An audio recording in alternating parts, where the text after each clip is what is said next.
ایک شخص یہ کہتا ہے کہ کسی شخص نے اپنی زوجہ کو 3 طلاقیں ایک ساتھ دے دیں، پھر وہ 6 ماہ تک الگ رہے، کیا اب وہ رجوع کر سکتے ہیں؟ دیکھیں، جب 3 طلاقیں دے دی ہیں، چاہے وہ الگ الگ دی ہوں یا ایک ساتھ دی ہوں، پھر ایک ساتھ میں ایک لفظ سے دی ہوں یا 3 الگ الگ الفاظ سے دی ہوں، ہر صورت میں 3 طلاقیں واقع ہو جاتی ہیں۔ اور اللہ تعالیٰ کا فیصلہ یہ ہے کہ فَإِن طَلَّقَهَا فَلَا تَحِلُّ لَهُ مِن بَعْدُ حَتَّى تَنكِحَ زَوْجًا غَيْرَهُ، کہ یہ عورت اس پہلے شوہر کے لیے اس وقت تک حلال نہ ہوگی جب تک اس کے علاوہ کسی اور شخص سے نکاح نہ کر لے۔ تو قرآن نے نکاح کرنے کا حکم دیا، کسی اور شخص سے نکاح کرنا ہوگا۔ اور بخاری کی روایت نبی کریم صلی اللہ علیہ وسلم سے خاتون نے پوچھا کہ میرے شوہر نے مجھے 3 طلاقیں دیں، پھر میں نے ایک اور شخص سے نکاح کیا اور ابھی ہمارا جسمانی تعلق قائم نہیں ہوا، تو کیا میں پہلے شوہر کی طرف واپس لوٹ سکتی ہوں، یعنی ان سے طلاق لے لوں اور شادی کر لوں؟ سرکار نے فرمایا کہ نہیں، اس وقت تک تم پہلے والے کے لیے حلال نہیں ہوگی جب تک تمہارا دوسرا شوہر تمہارا اور تم اس کا کچھ شہد نہ چکھ لو۔ تو یہ سرکار نے شرم سے کنایہ لفظ استعمال کیا، مراد یہ تھا کہ جب تک تمہارا جسمانی تعلق قائم نہ ہو جائے تم پہلے شوہر کے لیے حلال نہ ہوگی۔ قرآن و حدیث کو ملایا جائے تو معلوم یہ ہوا کہ ان خاتون کو پہلے دوسرے شخص سے نکاح کرنا ہوگا، پھر باقاعدہ جسمانی تعلق ہو، پھر وہ شخص ان کو چھوڑے یا اس کا انتقال ہو جائے، پھر پہلے شخص سے نکاح ہو سکتا ہے، اور اس پروسیس کو حلالہ کہتے ہیں۔ یہ پری پلان کرنا مکروہ تحریمی ہوتا ہے، اجرت لے کر کرنا مکروہ تحریمی ہوتا ہے، لیکن ویسی اگر عام نارمل اس میں کیا جائے تو بالکل جائز ہے۔ اور پھر جب یہ شخص طلاق دے گا یا فوت ہوگا دوسرا شوہر تو پہلے والے سے نکاح ہو سکتا ہے۔ اس کے علاوہ کوئی صورت نہیں ہے، جو ایسی کوئی صورت نکالے گا وہ سمجھ لے کہ وہ زنا کے دروازے کھولے گا۔ ایک یہ کہتے ہیں کسی بیوی نے مذاق میں اپنے شوہر سے کہا کہ میں تمہیں 3 طلاقیں دیتی ہوں، کیا حکم شرع ہوگا؟ دیکھیں، پہلے طرح یاد رکھیں کہ اولاً تو اصول یہ ہے کہ طلاق کا حق شوہر کو ہے، بیوی کو نہیں، تو لہذا بیوی چاہے کتنے جملے کہتی رہے اس سے کوئی فرق نہیں پڑتا، شوہر کے ہاتھ میں حق ہے۔ دوسری بات یہ ہے کہ ایک ہوتا ہے تفویض طلاق، کہ شوہر اپنی بیوی کو بعض اوقات وہ حق دے دیتا ہے لیکن اس سے حق سلب نہیں ہوتا۔ مثلا کوئی شوہر کہے میں تمہیں اجازت دیتا ہوں تم جب چاہو اپنے آپ کو طلاق دے لینا،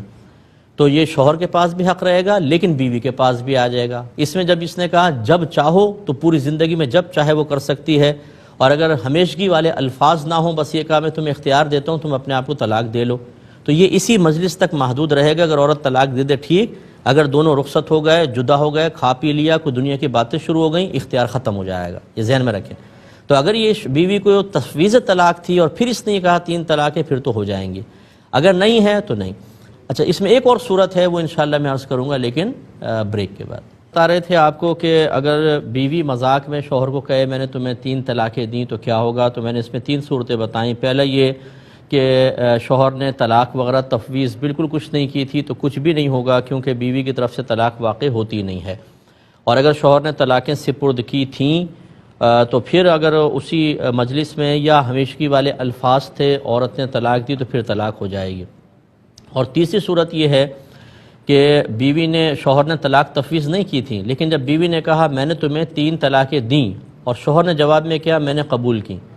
تو اب فوراً 3 طلاقیں پڑ جائیں گی۔ یہ اچھی طرح یاد رکھیں، کیونکہ جب بیوی نے آفر کی اور شوہر اس کو قبول کر لے تو یہ شوہر کی طرف سے ہی طلاقیں دینا متصور ہوگا۔ مجھے ایسے کئی کویشچن آتے رہتے ہیں کہ ہم تو مذاق میں میاں بیوی بیٹھے تھے، یہ جملہ کہہ دیا وہ کہہ دیا۔ میرے پیارے بھائی اور بہنوں، میں آپ سے گزارش کرتا ہوں کہ جب آپ نے دین نہ سیکھا ہو، جب آپ نے مسائل نہ سیکھے ہوں تو دین کو کبھی بھی مذاق کا حصہ نہ بنائیں۔ یہ ہو سکتا ہے کہ آپ کفر میں مبتلا ہو جائیں، کسی بدعت میں مبتلا ہو جائیں، یہ بھی ہو سکتا ہے اسی طریقے سے کہ آپ کی طلاقیں واقع ہو جائیں اور آپ کو پتہ بھی نہ ہو اور آپ حرام زندگی گزارنا شروع کر دیں، اور پھر بھولے پن میں یہ کہنا کہ جی ہمیں تو علم نہیں تھا۔ جب علم نہیں تھا تو پھر آپ نے کیوں اس طرح کیا؟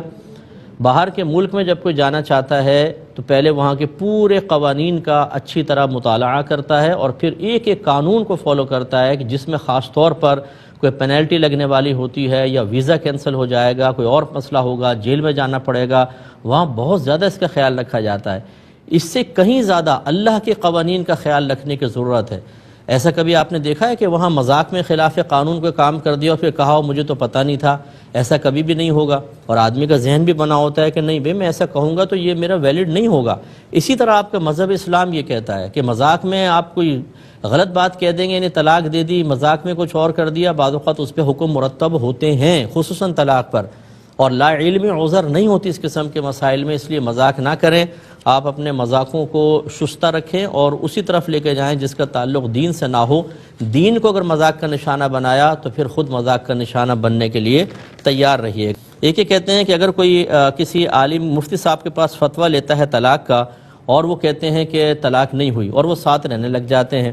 لیکن طلاق واقع ہوئی ہے، تو پھر کس کے اوپر وبال ہوگا؟ دیکھیں مسئلہ یہ ہے کہ سب سے پہلے تو آپ کو مفتی کا انتخاب کرنا ہے، عالم کا نہیں کرنا ہے۔ مفتی کا انتخاب کرنا ہے، وہ بھی اس مفتی کا انتخاب کرنا ہے کہ جو اپنے اکابرین کو فالو کر رہا ہو، جو صحابہ کو فالو کرتا ہے، 1500 سال کے فقہا کو مانتا ہو، ان کو فالو کرنا ہوگا۔ اب اگر وہ فتویٰ دیتا ہے تو آپ کے لیے اس کا فتویٰ ایک شرعی حجت ہے، کیونکہ اللہ تعالیٰ نے ایک تو فرمایا فَاسْأَلُوا أَهْلَ الذِّكْرِ إِن كُنتُمْ لَا تَعْلَمُونَ، اگر تم نہیں جانتے اہل علم سے پوچھو، تو آپ نے پوچھا۔ پھر دوسرے مقام پہ اللہ نے فرمایا اطیعوا اللہ واطیعوا الرسول وَأُولِي الْأَمْرِ مِنْكُمْ، اللہ کا حکم مانو، اس کے رسول کا حکم مانو اور ان لوگوں کی اطاعت کرو جو تم میں حکم والے ہیں۔ ان سے مراد فقہاء اور مفتیان کرام بھی ہیں خاص طور پر، تو اس لیے پھر اطاعت کرنا واجب ہوا۔ جب آپ نے شرعی حجت پوری کر لی، اب فرض کر لیں اس مفتی صاحب کے سمجھنے میں غلطی واقعی اور غلط بھی فتویٰ دے دیا، فرض کر لیں آپ کے لیے شرعی حجت تام تھی، آپ کا زندگی گزارنا بالکل جائز اور طیب ہے، آخرت میں آپ کی کوئی گرفت نہیں ہے، ان کو جواب دینا ہونا پڑے گا، وہ الگ مسئلہ ہے، آپ کے لیے کوئی مسئلہ نہیں ہوگا۔ دوسرا کہتے ہیں اگر کوئی مفتی صاحب منع کر دیں کہ یہ طلاق نہیں ہوئی لیکن شوہر اس کو طلاق مانتے ہوئے جدائی کر لے، کیا حکم شرع ہوگا؟ اس کا جواب بھی یہی ہے۔ یہ کیسے مان لے گا شوہر جب مفتی صاحب کہہ رہے ہیں اور واقعی وہ مفتی ہوں؟ یہ میں نے پہلے کنڈیشن آپ کو لگائی، جب وہ کہہ رہے ہیں کہ طلاق نہیں ہوئی تو پھر آپ کیسے طلاق مان رہے ہیں؟ پھر اگر آپ سیپریٹ ہو جائیں گے تو اس کا مطلب وہ تو آپ کی زوجہ ہے، اب آپ نہ نفقہ دے رہے ہیں، نہ اس کے حقوق پورے کر رہے ہیں، اور فرض کر لیں خدا نہ خواستہ اس کو بنیاد بنا کر عورت نے کسی اور جگہ نکاح کر لیا کہ آپ نے تو اب چھوڑ ہی دیا ہے، تو یہ نکاح ہی نہیں ہوگا کیونکہ وہ تو آپ کی منکوحہ ہیں۔ تو اس لیے مفتیان کرام کو فالو کرنا ان کے فتوے کے بعد خاص طور پر یہ واجب ہوتا ہے۔ ہاں وہ مفتی صاحب لازم بالکل صحیح ہونے چاہیے۔ ایک ہی کہتے ہیں کہ کوئی شخص تنہائی میں اس طرح بیوی سے لڑائی جھگڑا کچھ ہوا ہوگا، ذہن میں طلاق چل رہی تھی تو اس نے کہا کہ چل نکل پتلی گلی سے، اور ارادہ مطلب ایسے ذہن میں آیا کہ شاید میں بیوی کو کہوں گا تو ایسا کہوں گا، اس سے طلاق ہوئی کہ نہیں ہوئی؟ تو کہ اس طرح نہیں ہوئی، سوچنے سے خالی یا اس طرح کا جملہ جس میں طلاق کا لفظ ہی نہیں ہے، ذہن میں طلاق ہے لیکن وہ لفظ طلاق پر دلالت نہیں کر رہا تو نہیں ہوگا۔ مثال کے طور پہ کسی شخص کے ذہن میں طلاق چل رہی ہے اور وہ کہے دیوار، اور کہے طلاق چل رہی تھی نا میں نے دیوار سے طلاق مراد لے لی، تو ایسا نہیں ہوتا ہے۔ وہ جو آپ منہ سے الفاظ ادا کر رہے ہیں وہ کچھ نہ کچھ طلاق سے تعلق تو رکھتے ہوں، کوئی ترک سے جدائی سے تعلق رکھتے ہوں تب ہوتی ہے، ورنہ نہیں ہوگی۔ ایک یہ کہتے ہیں جو کنایا لفظ ہے اس میں کہتے ہیں کہ جب شوہر کی نیت ہوگی تو طلاق ہوگی ورنہ نہیں، تو نیت اور سوچ میں کیا فرق ہے، خیال میں کیا فرق ہے؟ دیکھیں فرق یہ ہے کہ خیال اور سوچ جو ہے اس میں پختگی نہیں ہوتی، آیا اور چلا گیا، سوچ آئی اور چلی گئی، اس میں ارادے کا کوئی دخل نہیں ہوتا، جبکہ نیت پختہ ارادے کا نام ہے، تو اب اس سے آپ فرق آسانی سے کر سکتے ہیں۔ یہ کہتے ہیں کہ کسی مفتی صاحب سے طلاق کا سوال کیا تو طلاق واقع تو نہیں ہوتی، تو میں نے آپ کو پچھلے پروگرام میں بتایا تھا اس طرح نہیں ہوتی۔ اسی طرح پڑھانے میں تدریس کرنے میں ہم 50 دفعہ طلاق کے الفاظ بلکہ پورے جملے بلکہ اس طرح کے الفاظ میں نکالنے پڑ جاتے ہیں کہ میری بیوی کو طلاق جیسے لکھا ہوا ہے تو اس کو پڑھ دیا، تو وہاں طلاق دینے کا قصد و ارادہ تو نہیں ہوتا، تو اس سے کوئی طلاق واقع نہیں ہوتی ہے۔ یہ بھائی کہتے ہیں کہ زوجہ سے میری انمن چلتی رہتی ہے تو وہ تو طلاق پر اتر آتی ہے، تو ایک دفعہ میں نے کہہ دیا اور 12-14 سال ہو گئے شادی کو، یہ بھی ذہن میں رکھیں، تو یہ تو طلاق ایک دفعہ بیوی نے کر دی، تو انہوں نے جملہ یہ کہا تھا کہ اگر تو نے آئندہ تو سے بات کی تو تجھے ایک طلاق، تو اب پھر میں نے جب وہ ہو گئی تو میں نے دوبارہ کہا اب اگر تو نے پھر تو سے بات کی دوسری طلاق ہو جائے گی، تو بیوی کہتی ہے میرا ارادہ نہیں تھا ویسے تو نکل گیا، تو کیا حکم شرع ہوگا؟ دیکھیں ارادہ ہو یا نہ ہو، بہرحال تو اور طلاق پر چونکہ آپ نے طلاق کو موقوف رکھا، جیسے بیوی نے کیا کہا ایک طلاق تو ہو گئی، آپ دونوں رجوع کر لیں۔ رجوع کا مطلب یہ ہے کہ جیسے آپ نے یہ طلاق ہوئی تھی آپ کہہ دیتے میں تجھ سے رجوع کرتا ہوں، یا 3 حیض کے اندر کہہ لیں تو بغیر نکاح کے آپ ساتھ رہ سکتے ہیں، یا میاں بیوی کا کوئی بھی تعلق جو ہوتا ہے وہ آپ قائم کر لیں تو یہ رجوع ہو جائے گا 3 حیض کے اندر،